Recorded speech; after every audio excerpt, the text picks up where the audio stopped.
On this edition of Rays All Access, Mike Zunino talks about the adjustments fueling his 2021 power surge and how his relationship with hitting coach Chad Mottola influenced his decision to re-sign with Tampa Bay. Minus the proximity to home, the environment here, the staff, was really, I felt Chad and this organization was going to put me in the best spot to continue growing. Doug Wechter and Orestes Estrada will break down the changes that the former first-round pick has made to his swing and why his work behind the plate is a big part of the Rays' pitching success. And we'll focus our prospect spotlight on Taylor Walls, whose call-up to the big leagues was just part of one of the most memorable months of his life.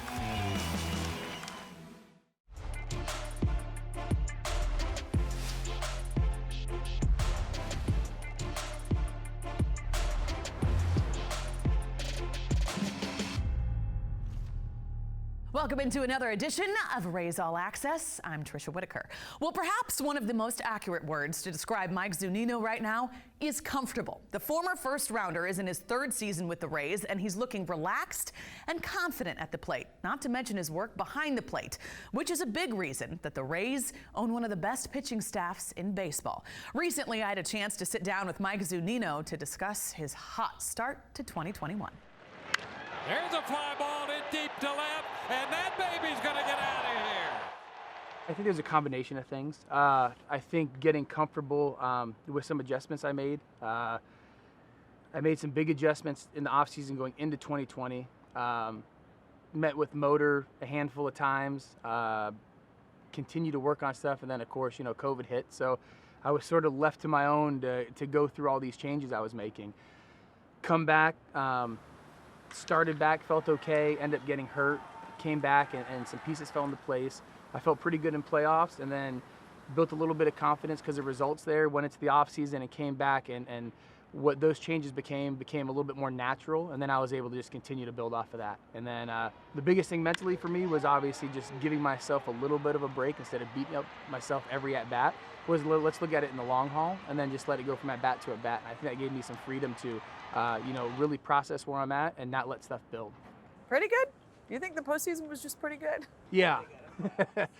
Better than I expected going in, limited at-bats after the injury, but those environments are fun and stuff you'll remember forever. You mentioned the adjustments. What specific adjustments did you make? Yeah, a lot of it was really just controlling my load, being able to feel my back hip, being able to ride that a little bit longer gives me the ability to recognize some pitches, gives me some time in the zone, and that really is the biggest thing. And now when I can go back and watch film on some of my at-bats this year, I can really put a finger on where stuff's breaking down. And I think that's the biggest thing. In the past in my career, I didn't have that ability to. I just was fixing X, Y, and Z instead of, all right, is the timing there? Did I hit this spot, that spot? But now everything, there's a checkpoint. If I see that it's not there, I know what to work on the next day. You had the highest exit velocity in MLB this season at 117.3 with a home run you hit at the Trop against the Mets. 2-0, Zenino connects. High and deep and out of here. Upper deck. How are you getting so much power behind the ball? It's funny because I scaled back a lot on the weightlifting that I was doing, but I try to focus more on flexibility, mobility. My kids are getting bigger, so I'm holding them a ton. My son's a big boy, my daughter's not small either, so it comes into more lifting those two than anything. But no, it's just one of those things. I think a lot of it has to do with the efficiency of the swing and my body being a little bit more relaxed and flexible, that I can generate a little bit more speed. So you traded weightlifting for just lifting up your kids? That was the key? Yeah, which is a fair trade-off for me. Chad describes your swing as a nice and easy swing, and all you have to do is just put the bat on the ball, and with your strength, it's going to fly out of here. Yeah. What has Chad meant to you and the adjustments that you've made? Yeah, I mean, a big part of the reason why I wanted to come back here was what I felt the strides were from 19 to 20, what I felt in the playoffs, and then, hitting free agency there, minus the proximity to home, the environment here, the staff, was really, I felt Chad and this organization was going to put me in the best spot to continue growing. And I think that was the ability for me to be able to open myself up, give myself some freedom to continue to learn from Chad, and then just build on that. And it's funny because when I'm in the box, that's as general as I had to think is just touch it and try to stay behind it. Perfect segue. You mentioned being comfortable here. What is the comfort level playing in your home state, just 2 hours away from where you grew up? Yeah, a ton. Obviously Alyssa and I were born and raised 2 hours south. We live 2 hours north. The ability for her to take the kids back home when we go on the road is a game changer. She has dealt with long enough years when we've been in Seattle and being all alone. So being close to home is amazing. But, just the comfort, year 3 being here, understanding the area, just sort of the comforts. It's nice to be on the East Coast, close to home.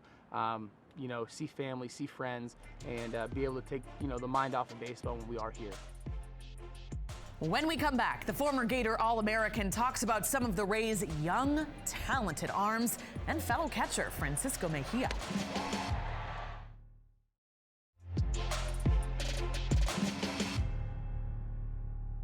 Well, as fun as it is for Mike Zunino to crush mammoth home runs, he is first and foremost a catcher, and he takes pride in his ability to call a game and work with the pitching staff. This year, the 9-year veteran is sharing time behind the dish with Francisco Mejia, and it's turned into quite the potent combination. For me, like Frankie's in a tough boat, getting traded over to an organization that, so much stock into data, so many new arms. We use guys a little bit differently, and he's absorbed that tenfold. So it's one of those things where to see him have success at the plate, behind the plate, it's exciting. He's young, he's still, continuing to learn his craft, and, I just want to help him any way I can. But, it's nice to go there, and that catching spot, help the lineup any way we can, whether it's behind the plate or at the plate. You mentioned some of the young arms this team has. Luis Patino is right there with him. What do you see from him?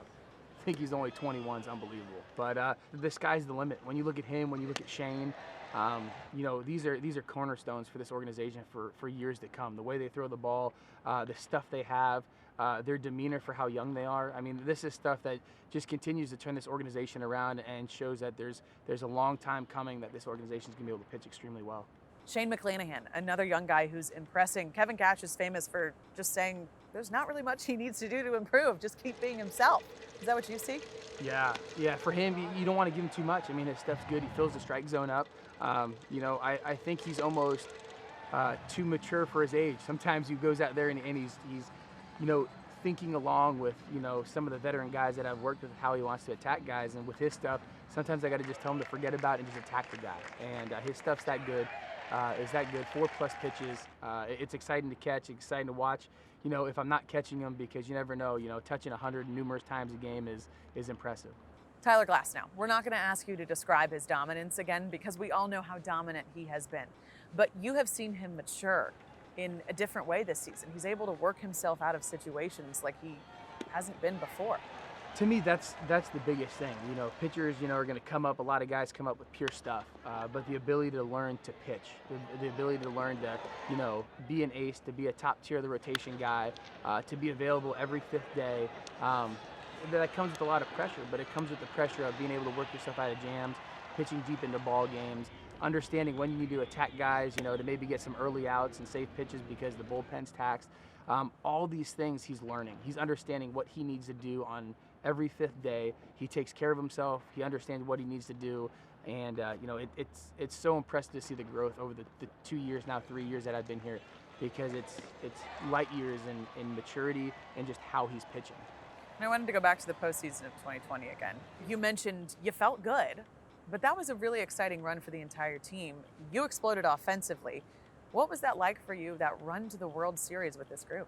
Yeah, Cash said at the beginning of the year, he goes, we can chalk this up as a year to forget because it's only 60 games and it's not a full season, or it could be the toughest year yet because it's only a 60-game sprint and the postseason. And talking to guys that have been to the postseason before, that were on our team, and what we went through playing those, the DS and the CS and the wild card with no off days really in between. It was a grind, but it was something that I think these core group of guys really built off of. When we came in, it was such a bonding experience. So to see these guys here, the confidence we came into spring training for, it's definitely something that guys will remember forever. But just a huge uptick in confidence for a young group of guys that really realize that they can play at this level. Up next, Doug Wechter and Orestes Destrada break down Mike Zunino's swing and what makes him so effective behind the plate.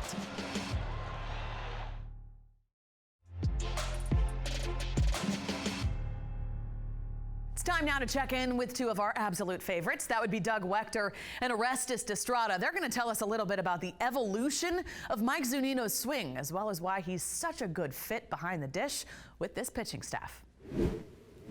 Okay, Big O. Mike Zenino, it looked like last year he did a couple things differently from what he's doing right now. Break down his swing a little bit for Well, us. I tell you, he's doing some great things. And firstly, I'm going to tell you right now that he's on his way to the All-Star game. That's how good that he's doing. One of the best hitting catchers, not just in the American League, but I think in all of baseball right now. You got to say that Mike is doing some wonderful things at the plate. Firstly, I'll say health is wealth. Remember, he's had a couple nagging injuries the last couple of years. A couple of years ago, the quad. It really affected him, kept him out for a while. I don't know if it really, we ever saw 100% Mike Zunino. And then last year, he had some issues with his side, oblique, etc. Didn't see a healthy Mike Zunino until basically end of September, October. Oh my, he had a great postseason. Here's one of the reasons that I think he was able to physically do. He really talked about it, and I've seen it. He's kind of more lower. Remember how I talk about sitting to hit? And he's doing a better job of kind of seeping down, using that backside, loading up better, all the weight inside here in his leg, and not doing what? Jumping out at the ball. When you're unsure and kind of unhealthy, you're just kind of trying to get your hands out there and beat the pitcher. And now all of a sudden, you're chasing. When the opposition sees that you're chasing, they sneak you even a little more. And a little more. And then you just kind of go with them, and then you look foolish. When you're comfortable, healthy, strong, you can trust your hands, you sit, you wait, softer step, and then the explosion happens. He's even hitting pitches on the outside, Dougie, that he's not chasing after. He just is comfortable knowing I can reach that ball. Look at my barrel. I can still hit all the way there, as opposed to my mind telling me I have to jump because things aren't right. And I just love what he's doing with kind of like that seeping down, using that great balance of hip. He's very strong-legged. I mean, he's a catcher. Right. And I think right now he's feeling comfortable and letting all that work and not trying to jump. Boy, that's one thing, something you just said right there really hits home. Comfort. When I'm facing a hitter who looks comfortable at the plate, I know I'm in trouble as a pitcher. Talk about being comfortable at the plate and how important that is for a hitter. It's interesting because we're seeing some, great hitting now recently with the Rays, and I think they've kind of went back to basics. And back to basics is trying to be fundamentally sound. Dougie and I always talk about that pitching and hitting is very similar. So when you're struggling a little bit, what's basics? Bat off the shoulder, close to your ear, trying to not overstride and get comfortable, and then try to get that flat swing, barrel to the bat, barrel to the ball. It's always fascinating to me, Dougie, that catchers aren't better hitters because they see it. They have the best vantage point. They work with the pitchers all the time. And this guy's a good catcher, a great catcher, and he's working great with our pitchers. Tell me a little bit about what you're seeing there behind the plate, what he's doing. Boy, there's so many different things that Mike Zunino has been doing well, not just this year, but really over the past few years that he's been with the Rays. I think defensively, the first thing that stands out, how about the pop time to second base, the arm that he has? Consistently, he's going down to second base sub 2.0. That's really good for a catcher. You're obviously throwing a lot of guys out. Blocking is the next thing. As a pitcher, I got to be comfortable. Oh, you talked about being comfortable in the box swinging. A pitcher has to be comfortable throwing to his catcher, knowing that he's going to be able to block you. Whatever you're throwing, off-speed pitch, on an 0-2 count, you got a man on third base. You got to be able to put that in the dirt and know your catcher is going to stop that for you. All of the staff for the Rays have comfort and confidence in Mike Zenino behind the plate as the backstop. Now, the one thing that I think he is most important, what he does for this staff and for this team, it's really, it's the way he handles the pitchers. Right. Okay? And what I mean by that is being able to block, sure, that's great, but how about calling the pitches? How about being the quarterback on the field during the game when you got a tight ball game going late and you got different arm angles coming in at you from this bullpen? Remember, the Rays feast on being able to go out there and show you different angles, right? You got a guy in Rich Hill who changes arm angles all the time with a 26-inch breaking curveball. Then behind him, you got a guy in Ryan Thompson throwing sidearm. Tyler Glass now going 100 miles an hour over the top. you got to have a catcher who's able to confidently go out there and block and call all these pitches. And Mike Zenino, he is one of the best at it. And health and wealth again. He's moving better laterally and all over the place because I think his injuries are behind him. And now you're seeing a much more confident guy behind the plate there in Mike Zenino. When Rays All Access returns, rookie shortstop Taylor Walls tells us about an emotional couple of weeks, capped off by a call up to the big leagues.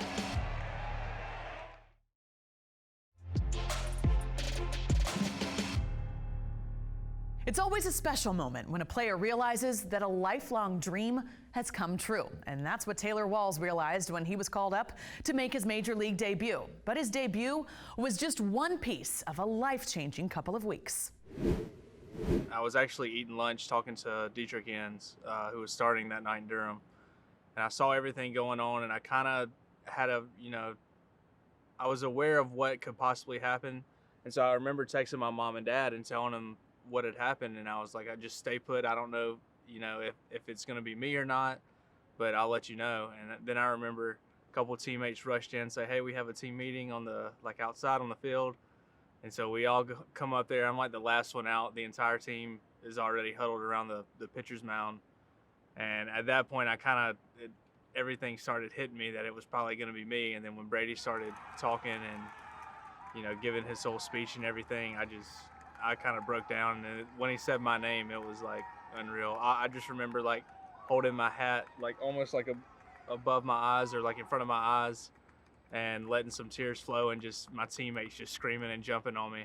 And it was a really cool moment. What did it mean to you to have those guys surrounding you? Because these are guys that are also waiting on the call up too. Right. They want to hear their name called just as much. It was awesome. I mean, I think it could have been any one of those guys that was there, and everybody there knew that. And I feel like if it was any one of those guys, everybody would have reacted the same exact way. The team there is really cool. It's a really good group of guys, and a bunch of us have played with each other coming up, for several years now. So we've had the opportunity to learn each other off the field as well as we know each other on the field. And so having that tight of a bond with that group of guys, and then them reacting the way they did when Brady called my name, it was surreal. You get to Dunedin for your debut. What are the emotions when you walk in? Honestly, I didn't have that much time to really calm down or really calculate how I was feeling. Everything was so fast as far as logistics of how I was going to try to get my family there, of when my dad was going to be there with our car, how are we going to get our new baby there. And so everything was happening so fast to where I really didn't have time to take a breath and actually take in what was going on. And I remember I kind of settled down right when I put my turfs on and started to go out to the cage to take some swings before BP. And that's when it kind of settled in, man, I'm about to start in a big league game for the first time. Who was there watching you? I had probably about 20 to 25 close friends and family that came, and then immediate family that came as well. My dad, mom, brother, wife, baby. How loud were they? For that stadium, it was pretty loud. I don't know if it was the crowd noise they were playing over the speakers or if it was them, but I could definitely feel that almost just the support in the atmosphere. And I remember even after getting my first hit, I could almost hear every individual voice screaming up there. It was awesome. And then you don't disappoint them. You have a stellar debut. Your first major league hit is a double, and you're rounding the bases. You're getting to second, and you just fist pump. Yeah. What was that moment like? I mean, you looked so happy. I just remember the pitch coming and almost not really blacking out, but almost just kind of just going out of the moment almost. And when I swung, I felt the ball connect, and then I remember running to first. I couldn't even really watch the ball fly, and then I just hear everybody screaming, hollering. And when I dove on second, I'm usually not that much of an emotional person as far as showing emotion on the field and stuff, but I just remember hearing just the sound of all of them screaming and all the support I had. It was just something took over, and I just gave a fist bump. What about when you came back in the dugout? What was that like? Oh, it felt great. All my teammates were there to embrace me, coaches, everybody was just as happy as I was, it felt like. So having that comfort and everybody surrounding me with the same emotion that I had was awesome.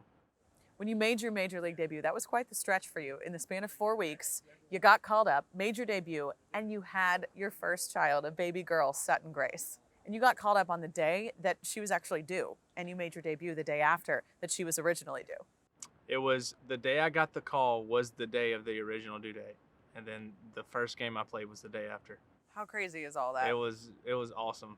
It was, I mean, I don't. It was almost just like how it was one of those moments where I sat there and thought, and people around me did the same thing. Like, God has to be real. There's no way all of these things can align up the way they did. The timing of, not even just me getting the call on her due date, but the fact that my parents got to Durham 2 hours before I went to the field and got that call, and my dad was able to drive the car down here, or like just every little logistic, things that ended up lining up perfectly. It's just like how did this all happen so perfect? It was crazy. What was it like holding Sutton Grace for the first time? Oh, I had so many people telling me, this is what it's going to feel like, or this is going to be the best moment of your life. And so I really didn't know how it was going to feel until I held her. And I just remember me and my wife in the room, and we were delivering, and they wouldn't let anybody else like in the hospital with us. So we had really close family like on the phone where they could see it. And I just remember like holding her, and it was, I don't know how to describe it. It was the best thing that's ever happened to me. Last thing for you. You mentioned the guys down in AAA. Joe Ryan described what they're doing as absolutely murdering baseballs. What was it like down there? Yeah, the talent there is, I don't think I've ever seen anything like it on a team as far as just raw talent. And the guys, every guy there loves each other. It's not, no guy cares if one person gets overshadowed by someone else, or, who's playing here one day and who's playing here one day. It's all just about going out there and just being happy for one another. And I feel like in such a competitive sport, and especially like in the minor leagues where it's almost like everybody's competing with one another to try to get to the big leagues, it seems like that would be so hard to accomplish, but somehow the team there is like, that's never been an issue from day one. And it's incredible to think about it that way, but honestly, that's the only way to describe it.